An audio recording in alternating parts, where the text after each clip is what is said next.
Aujourd'hui, j'ai envie de vous proposer une recette qui est plutôt familière, le pesto, mais fait à base de noix de Grenoble et de sauce poisson.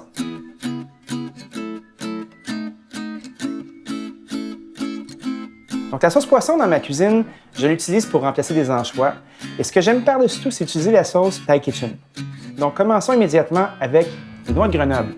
On dépose directement dans le bol d'un robot culinaire. Ensuite, on va ajouter une demi-tasse d'huile d'olive extra vierge.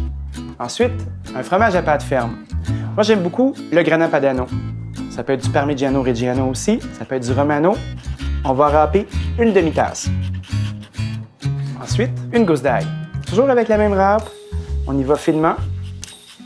Ensuite, ajoutons un peu de poivre noir, une demi-cuillerée à thé va être assez, du miel pour une cuillerée à table. Toujours la râpe, on prend le zeste d'un citron. Le zeste de citron, ça va donner de la fraîcheur à notre plat. Pour terminer, on prend le jus au complet d'un citron. Ça sort de part de pépins. Pour terminer, la sauce poisson. Je vais en ajouter un quart de tasse. Maintenant, on va passer au robot. Donc, on a une préparation qui est bien lisse. Ça fait presque comme un beurre de noix. On a des pâtes qui sont cuites à la perfection, donc al dente, une belle petite fermeté au centre.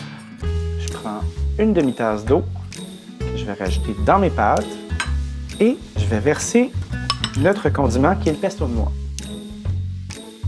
Puis ensuite, avec des pinces, tout ce qu'on va faire, c'est de mélanger la pâte pour créer une sauce qui va être riche et onctueuse. Ensuite, à l'aide d'une pince, on va tout simplement lever notre pâte, un peu de poivre noir, tout frais sur le dessus, un peu de parmesan. Voilà, linguini au pesto de noix. Si vous avez apprécié notre recette, je vous donne rendez-vous sur saveur.ca. Sur ce, bon appétit!